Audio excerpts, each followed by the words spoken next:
Good morning or good afternoon, I guess depending on where you are. How's everybody doing? I hope, I always tell myself I gotta check my mic, all my levels of my stuff. While I do love having this Rodecaster Pro thing, it is great. Still always trying to figure out how everything's leveled out so you guys can hear properly, if you know what I'm saying. As always.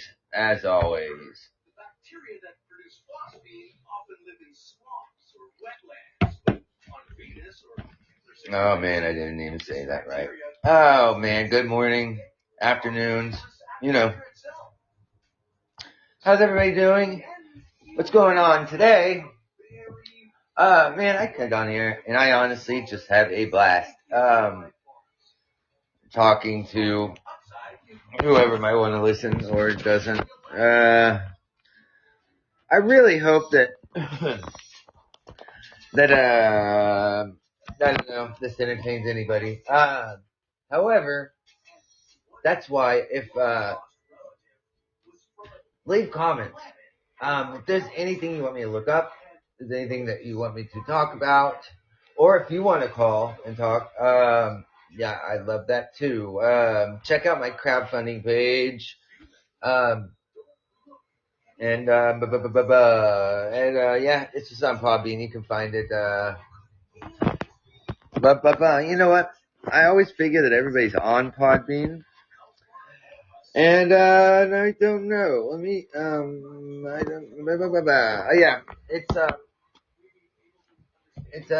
I have so much fun doing this. But anyway, today I'm going to go over, and yes, of course, we got Lincoln. What's up, man? Everybody say what's up to, Lincoln. I didn't think it was like that. Hey, say what's up to Lincoln. All right, everybody. Thank you. That's very kind of you all. Lincoln loves it. Thank you. So how is everybody doing? I got this, I got a couple of emails today. Well, not yet, yesterday, today, well, in the last couple of days. I put out a thing, or what is it, like some of the creepiest things that people have witnessed, camping, or being out. National forests apparently are apparently you don't want to live by a national. I've always wanted to live by a national forest. Always. Always thought it was something that, I love, like being out in the woods and being honestly, I wish I lived further outside of the city, but I don't.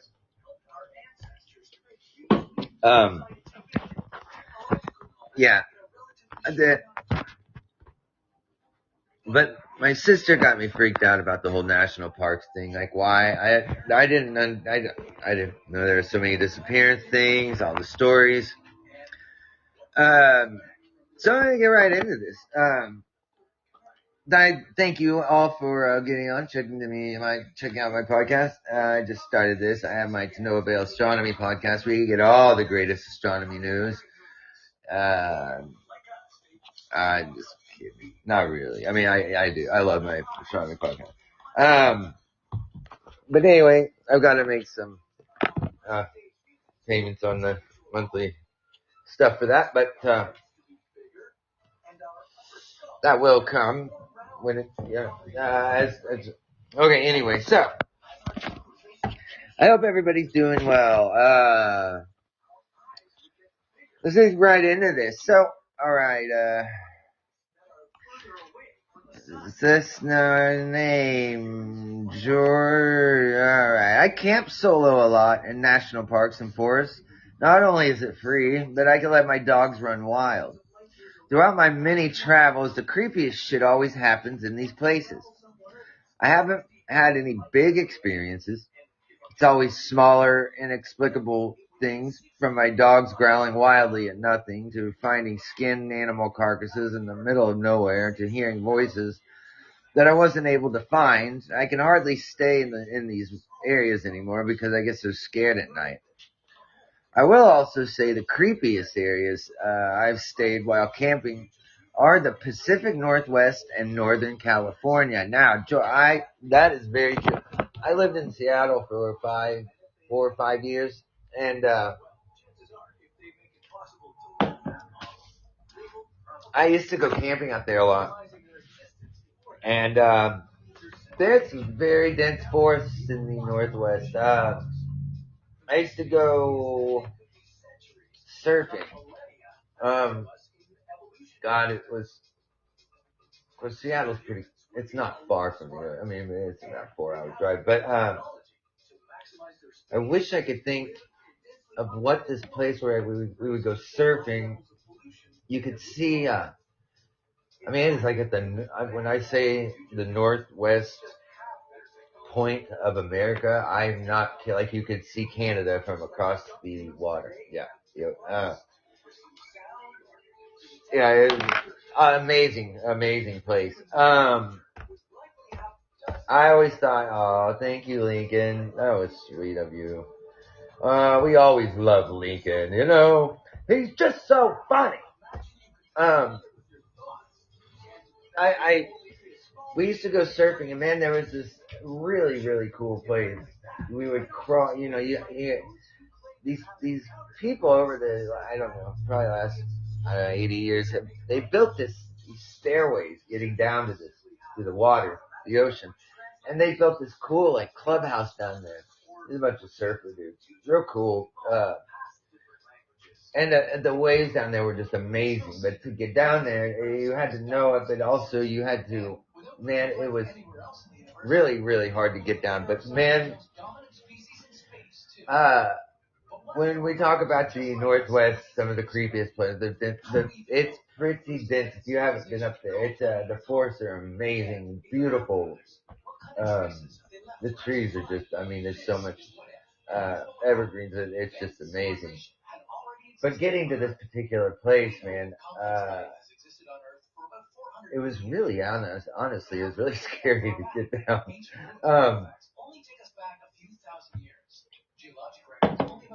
But we would, especially when you're carrying surfboards and all that shit on you, God, man, it was really hard. But it was really cool. But we were down there one time, and my friend looks over, and there was it was in the distance. There was like we saw this burnt tree. We were like, God, we haven't seen that since we've been coming down here. And it was just it was down the beach pretty far. And we walked, and we kind of went over this little hill, and as we got closer, it wasn't there. We were like, dude, there was a burnt looking tree right here. But anyway, there was this horrible smell, and I swear, I mean, I don't know what it was, but it seemed like from all the putting together, clues of other clues, of clues to clues, with other clues, in the clues, with more clues to find clues. It looked like, it seemed like it really did. Like we saw Bigfoot. I mean, it's always that, I swear, but it wasn't there anymore, and it smelled horrible down there. I mean, in that area. And later that night, man, the weirdest noises. You hear some cool noises in those woods too. Pretty creepy, pretty cool. I took my son down there to go surfing a couple times, and man, he loved it. God, it freaked me out. He was kind of young then, but he's in his 20s now. But yeah, it was a really cool place. But man, creepy things happen in those woods. So George, I totally understand. Sorry to go off on that. So he's saying, I was wondering, and me too, if there's anyone else that had any particularly creepy things happen to them in national parks or forests. So we're going to see what happens and who may have any cool stories for us. from Taco Skiva. 2 things in one night, both involving the same friend, both involving my need to go to the bathroom. At around 10 p.m. I needed to so I left our site to use the restrooms, which were about a quarter mile away. It was pitch dark. As I was walking, I see one of my friends who was with us walk from a path leading to an unused site onto the main path. The unused site path was a good 50 yards away from our site's path. My friend has a very noticeable and peculiar gait way of walking. So I knew it was him. At multiple points he turned around and asked, "Why are you following me?" Always a good 40 or so feet ahead of me. I would reply, "I literally told you guys I was going to the bathroom," and question, "Why did you come from a different site?" He picked up his pace and I eventually lose him in the darkness. I got to the restrooms without seeing him. Go to the bathroom, and upon returning to my site, where he of course is, I start asking why I'm being fucked with. Everyone denies my friend even left. Okay, so they're fucking around, no big deal. 3 a.m. rolls around. I wake up needing to pee. No need to walk to the restrooms this time. I'll just walk off into the woods a bit. As I walk back after my piss, I hear the distinct sound of a tent zipper opening. In the darkness, I can tell it's my friend. Then I can barely see, but definitely hear him zip it back up. As I get closer to the tent, I see him more clearly, and he walks a bit. He goes to light a cigarette. I can see his face in the flint strikes of the lighter, even clearer when it manages to catch. Lincoln, lay down. Hey, Lincoln, don't do that. He lights a cigarette, takes a puff, and says, "Can you hear me?" Me? Yeah, I can hear you. What's up? Again, much louder this time. Can you hear me? Me? Yeah, you trying to wake everyone up? He kind of shakes his head at me, then turns and walks toward the cars, maybe 30 feet away from him. Thinking I'm being fucked with again, I go to follow. Lose him behind a car. I turn the corner of it, and he is now and nowhere to be seen. I'm pissed. He thinks he's so funny. So I go back to his tent. It's still closed, and I can hear him faintly snoring inside it. I don't know what it was I saw exactly, but it looked, sounded, and walked just like my friend. I was slightly inebriated, but not enough to hallucinate. He denies he ever left his tent or went through the woods ahead of me. Oh, wow. Interesting. And that's the kind of crap that, I'm talking about. Like, I mean, that's the kind of stuff that you always, yeah. It's always that stuff you can't quite put your ear or your eyes and your finger on, but yet you still know, and you're just like, this is always weird shit, And see, I'm one of those people that smokes, so I'm always getting out of my tent, at night or whatever, and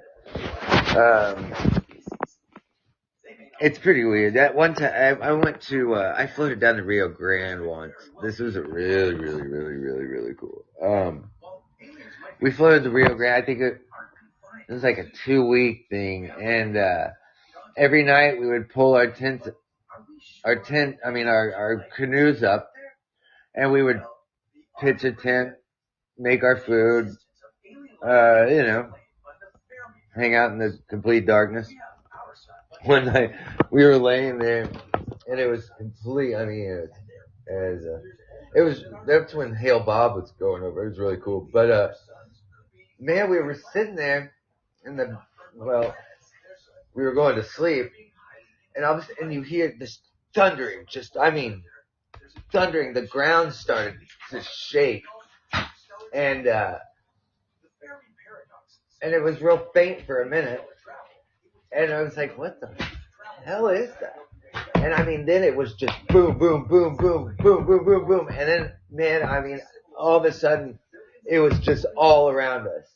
Just this mad, like, thunder, but like a train was going. And man, it was a pack of wild horses running through our tent. And I mean, dude, running through our campsite. And it was so amazingly, well, it was wild, man. Of course, you know, the way it was I mean, like, there could have been, I don't know, 50, 20, 30, 40, I don't know how many more, but man, it was pretty crazy. That was a really cool experience to have. I've never seen wild horses, and man, that was, pretty wild.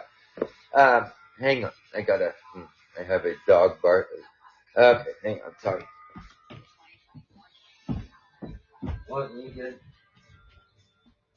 Here you go. There you go. Go get it. There you go. Oh, that. Oh, I didn't feel too well, did it? Oh. No. All right. That was funny. Lincoln, stop doing that. Okay. Look here, boy. I'm not sure you know what's going on, but I gotta find this if I can. I don't know. You know, I don't know. Well, I can't find him. Thank you, Lincoln, for. Yeah.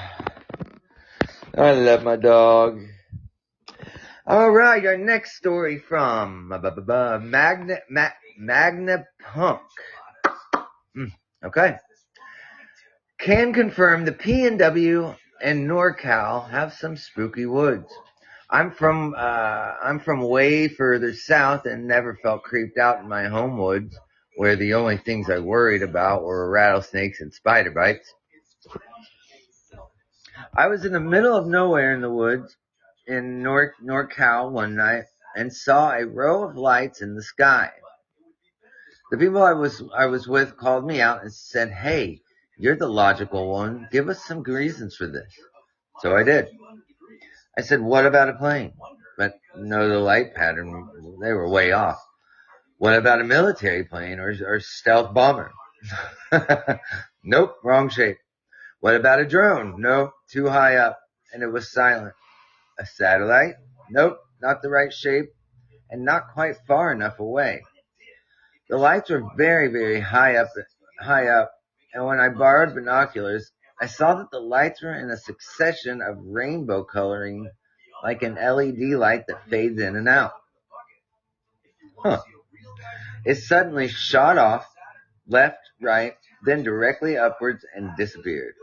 I had no explanation, and neither did my group. We were stunned. I went out crystal hunting with two friends in the PNW several years back and ended up lost for a while.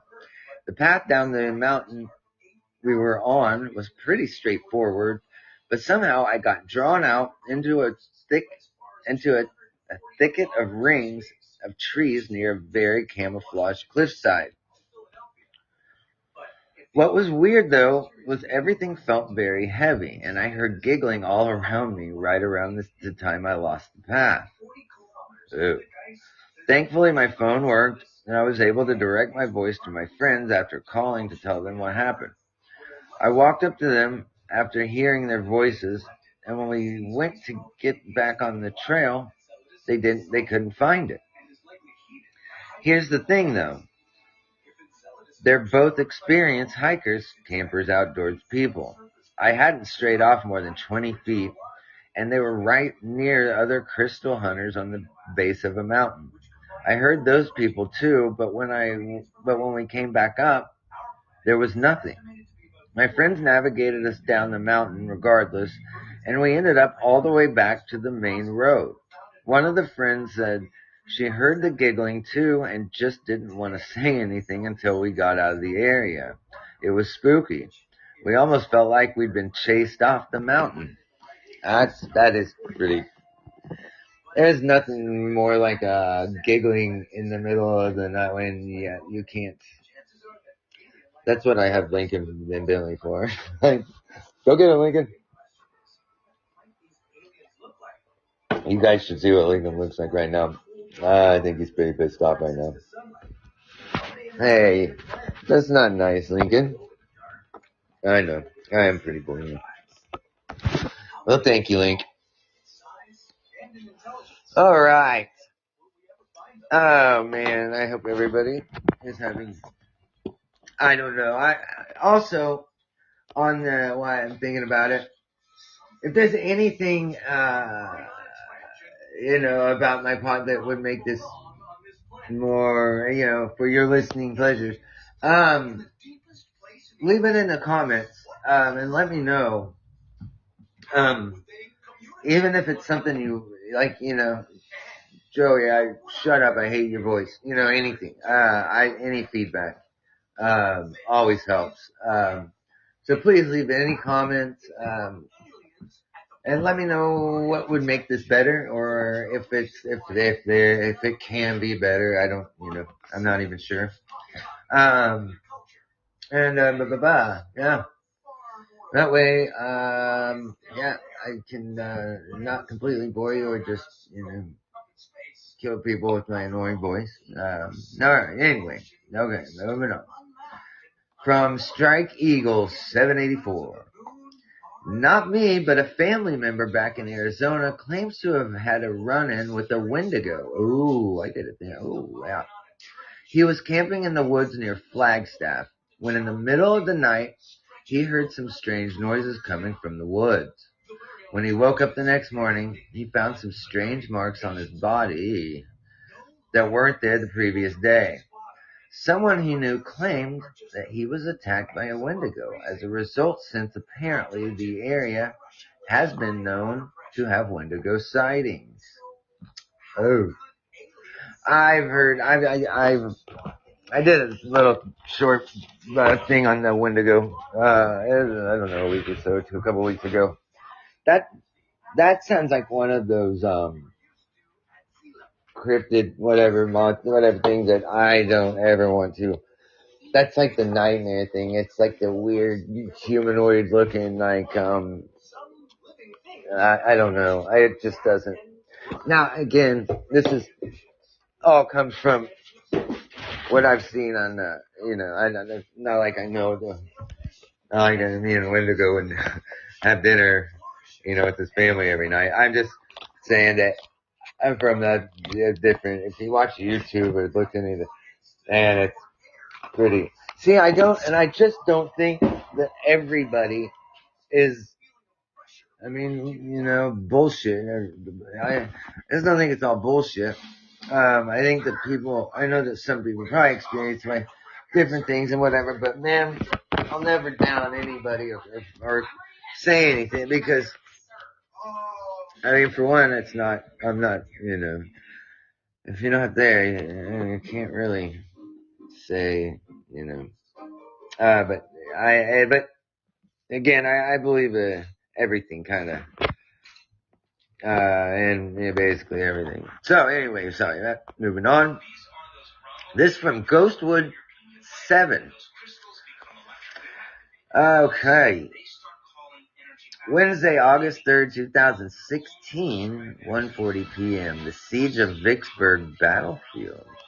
After arriving in Vicksfield, Mississippi, and checking in at my hotel, I decided to go on a tour of the battlefield.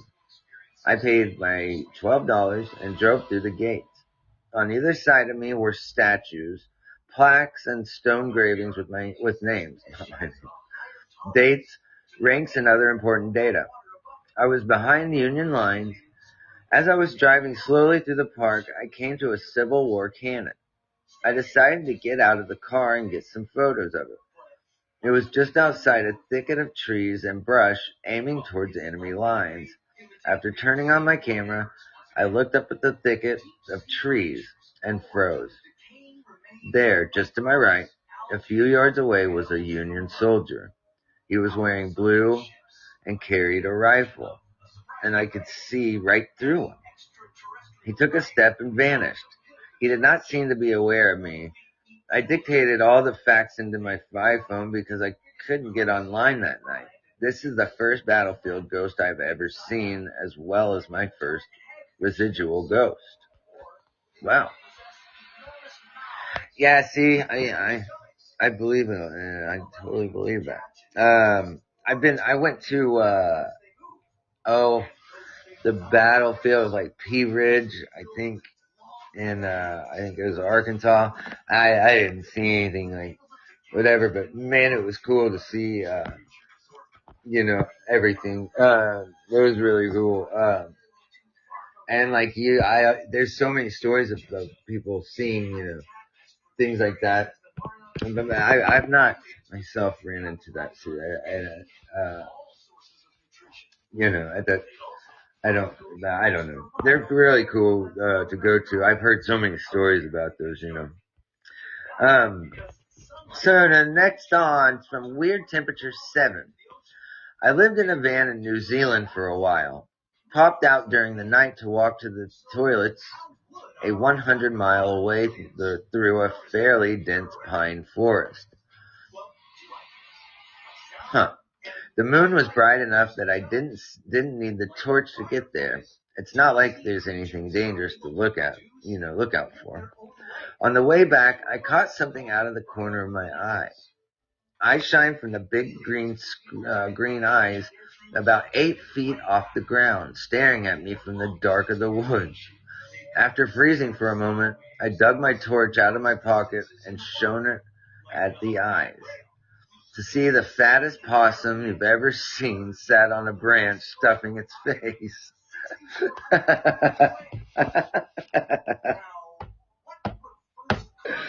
That's pretty good, man. I tell you, that's pretty funny. I ran into similar situations like that for sure. That's pretty good. On to the next from Eggs Benedict. And spelled D-I-C-K. This is my dad's story, but when I was a kid in the 60s, he was in Boy Scouts and would go camping with his troop in the Appalachian Mountains. One night, after having fallen asleep in his tent, he woke up standing alone a few feet away from a sheer drop. It was still dark, and he had no flashlight or gear. Ooh, not even shoes. He had to find his way back to the campsite by the moonlight. When he got back, no one had realized he was gone. He says that if he hadn't woken up when he did, he would have stepped right off the cliff, and that no one would have known what happened to him. Wow, man, that is actually pretty. There's a big, people always are like, what happened to certain people. There's a huge disappearance in people. If you ever, that 411 stories are super cool. Check those out if you haven't, but that's something I wondered about, like sleepwalkers or people that get up in the middle, disappear like that. Like, that's pretty creepy. Walking off of, yeah, oh man. Next one from Quentin Stark. All right. My friends and I used to camp a lot in the El Dorado National Forest. We had a spot along Sopiago Springs. We used to camp at a lot. I don't know if I said that right. One weekend, we decided to go for a 3-day foraging camp. We brought in MREs in case we couldn't find anything, some guns, and some supplies to set up shelter. But that's about it. First night was chill. We cooked a bunch of crawdads and a squirrel my buddy shot, drank a few beers we'd brought, and slept fine. Next day, something felt off to me. One of my friends who was with me and I had some really creepy experiences in this part of the forest in the past, and it felt a bit like those. Forest was dead silent, and you felt like something was watching you. I grew up in the woods, so I know the signs of a predator, but this felt different than a bear or a mountain lion. When night fell, my friends went 200 yards or so up the stream to do some stuff, and I was alone in camp. The feeling got even stronger, so I built up the fire nice and big and grabbed a gun. I kept hearing faint voices from the woods in the opposite direction of where my friends went. They were a low, indistinct sound, but they were creepy. They were creeping me out majorly, and my buddies had taken the only 2 flashlights. Poor planning in hindsight. As I peered into the darkness, I caught a glimpse of something moving 50 yards or so in the trees. I snapped the rifle to my shoulder and got the scope on it. It was pretty dark, and the only light was from the fire, but I could see the outline of what I was aiming at. It looked human, but was on all 4s, and its arms seemed a lot longer than they should. It stood a bit like an ape, but very low to the ground. I only saw it for a second before it loped off deeper into the woods. After I lost track of it, I'd hear light rustling in different directions around the camp. Leaves scuffing, the occasional twig breaking, always away from where my friends went, in the 180 other side of the woods, camp of their departure.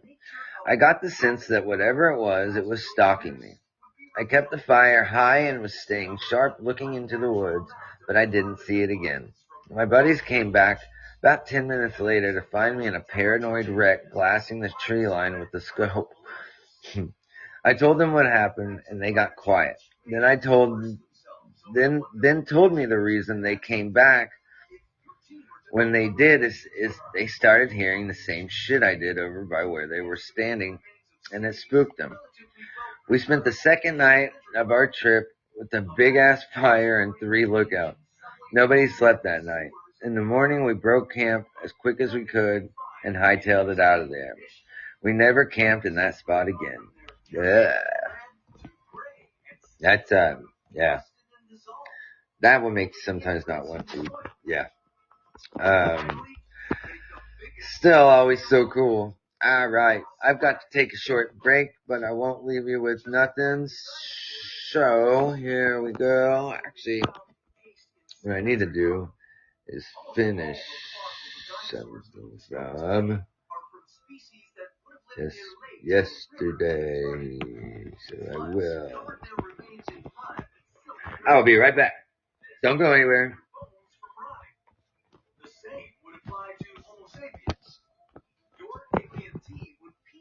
The puzzle that many of these human fossils were the result of catastrophic floods or tsunamis. And based on how much these bones have fused with the rocks around them, your team could start to assemble a timeline of our unfortunate demise. Usually, bones take decades to decompose. If buried in a dry environment like a funeral casket, it could last for 100 years. Mummified bones can survive thousands of years. Finding any of these would tell your team that the last humans to walk the earth weren't all that far in the past. But discovering only fossilized remains would reveal our extinction point being further back than you'd hoped. There wouldn't be any samples of soft tissues like muscles, just rocks that used to be bones. Oh, but you'd probably find fossilized plastic in the layers of sediment. Oh, I'm sorry. This is the Hopkinsville alien goblin. I did yesterday. I did the first kind of part of the story, and on my breaks, I put these on. This is the kind of second half of that story. It's the Hopkinsville Alien Goblin, the full documentary. Anyway, so I will be right back. Let you guys listen to that for just a minute. Don't go anywhere. This is a cool story.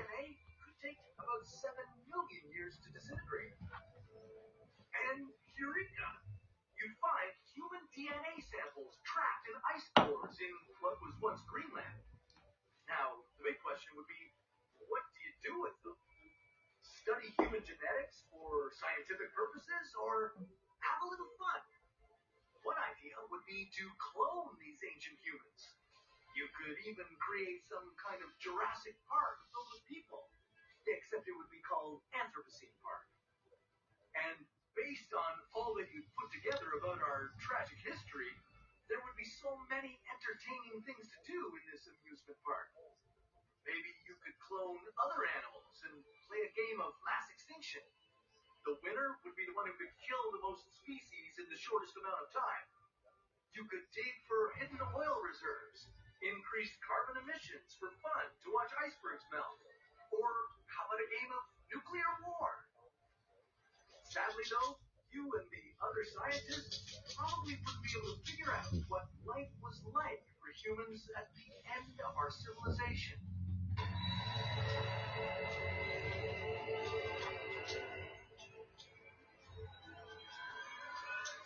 It's the oldest question on Earth. Where did we come from? Some people may think a creator from above, but what if the hand that created humanity wasn't divine?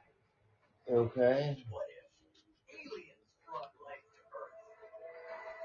How could a meteor carry life to our planet? Microbes survive the cold vacuum of space. Come on. Give it.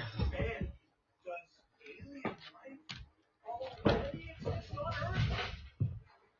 This is What If, and here's what would happen if aliens brought life to Earth.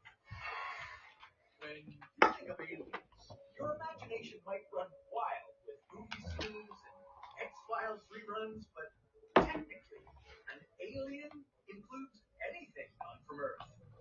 And that broad definition opens up some intriguing possibilities. In 2017, astronomers detected a mysterious chunk from an exoplanet that entered our solar system.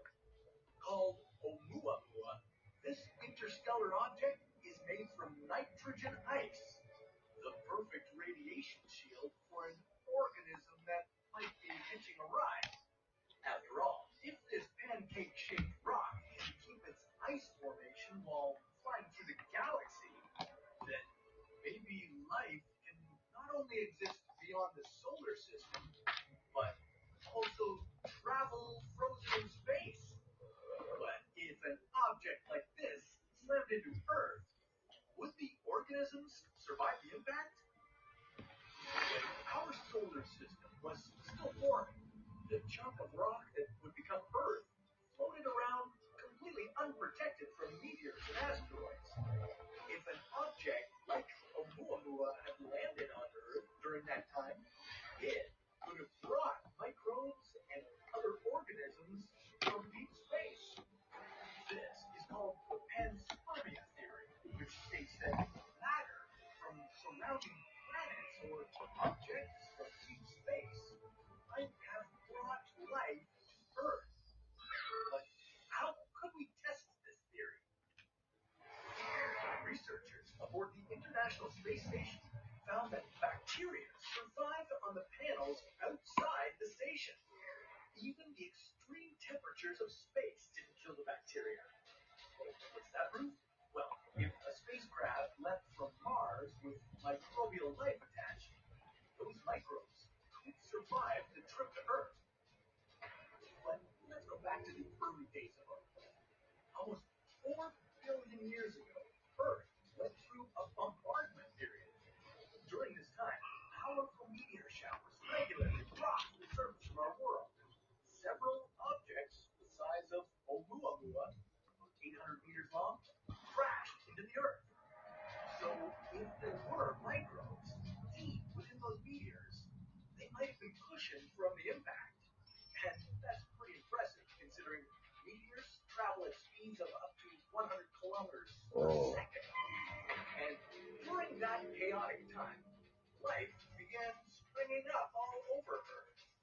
After all, bacteria can thrive in temperatures as high as 130 degrees or be preserved at minus 197 degrees. So if those meteors had contained microbial life, it would have survived the impact and possibly planted the seeds of life. But how could we know if alien life is already here?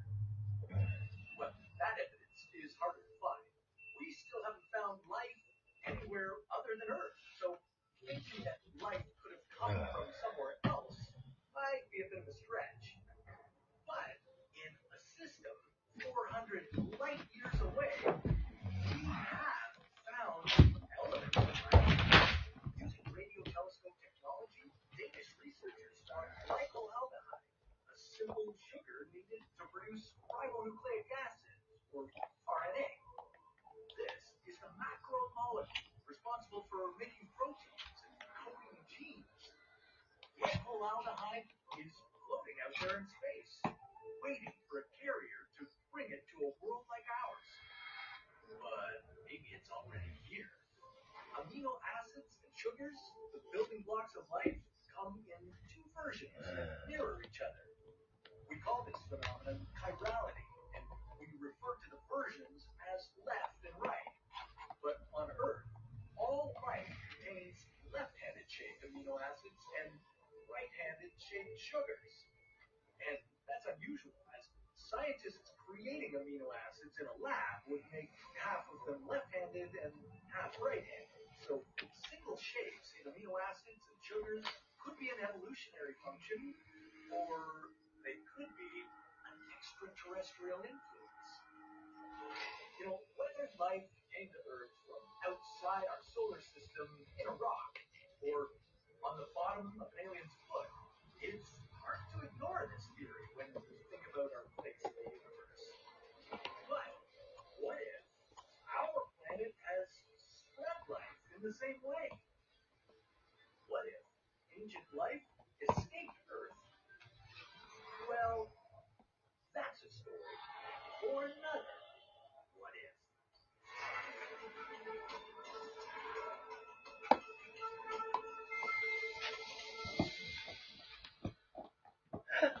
Ow.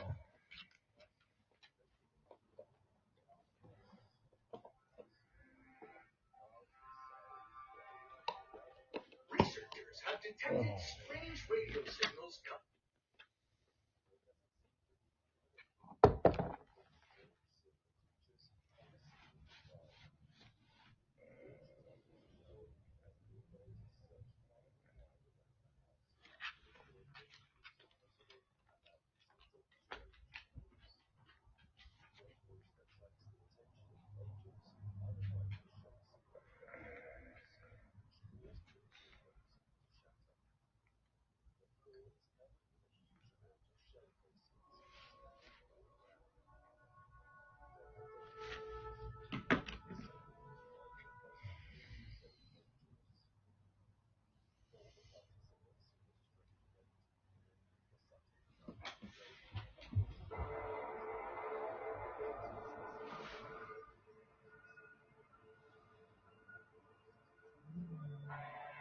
Thank you. Thank you. The alien agenda is a complex question. In the program Alien Agenda, we reviewed whether aliens are visiting Earth, expert opinions, and their reasons to consider our planet important. After careful analysis, the determination was there does appear to be an extraterrestrial presence on Earth and an agenda in place. In this program, Alien Agenda into the Future, we will explore this question further using fact-based information. The conclusions may be startling. Is Earth in the process of being invaded? Do governments of the world know about it? And are we all doomed to be pawns in their alien agenda?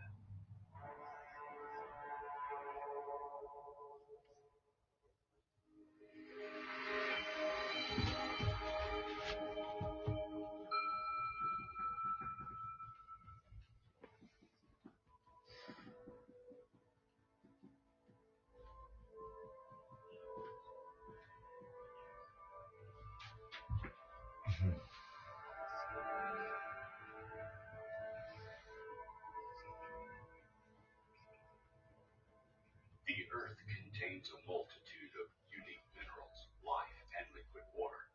Most of this could be obtained by any spacefaring species from other planets and asteroids throughout the galaxy.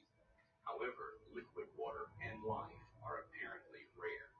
We have both. There are a plethora of living beings on Earth, from simple amoeba to humans.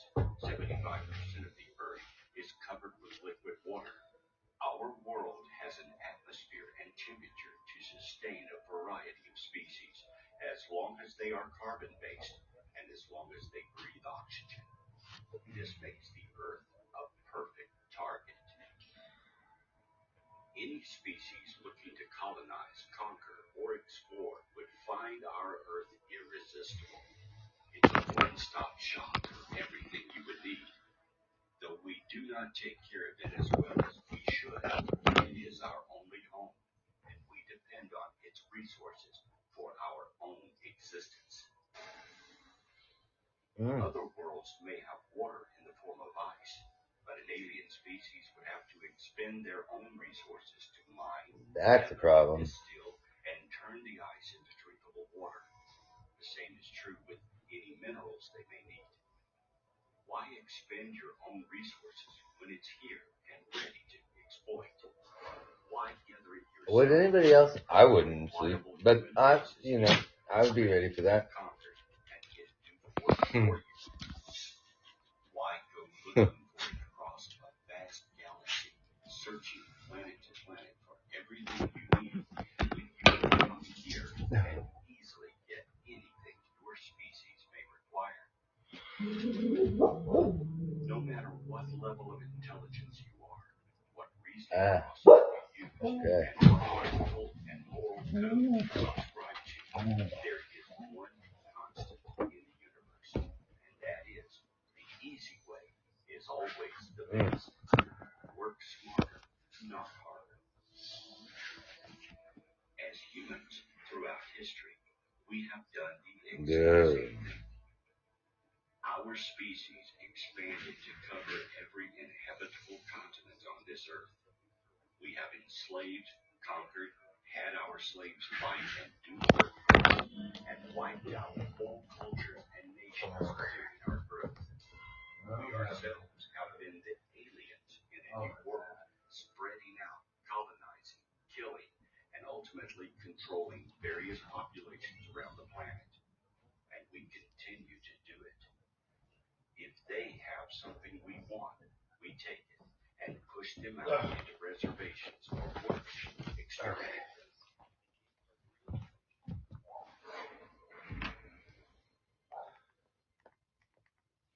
So why would we think they are any different from us? After all, we are an intelligent species and a spacefaring race as well. We are competitive, resourceful.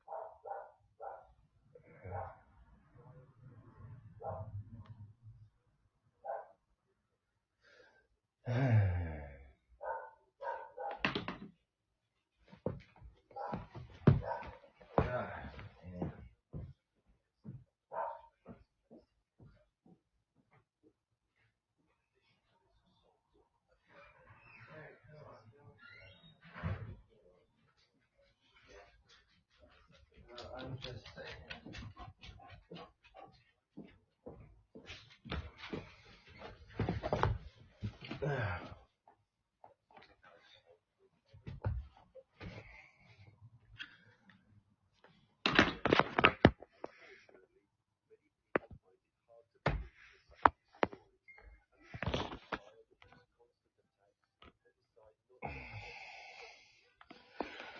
All right. Well, so that is the story that I played the first part of it yesterday. It's if you want to check it out, it's the Hopkinsville, the Alien Goblin story. That's one I've never really heard of. You can check it out though. It's on YouTube. That's a cool story. I mean, it's like I think all these stories are cool, but that's just me. I hope that I don't bore you with those. Anyway, moving on. And like I said, if anybody has any stories, please call in if you want, or if you want me to tell them, email me, jshaddy1977 at gmail.com. Or that's J Shaddy, JSHADDAY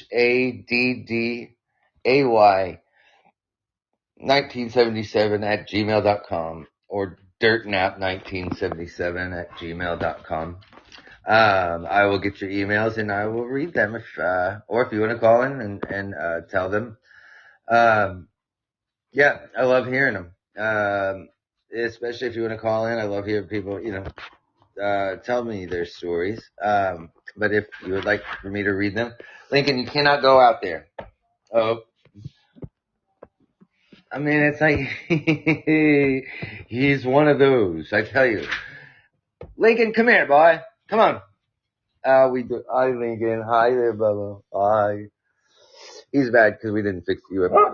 No, don't. Lincoln. All right. Moving on. This one from. Okay. I was like, oh god. No. Well, anyway. So, that's about to our hour point. I want to say thank you all again.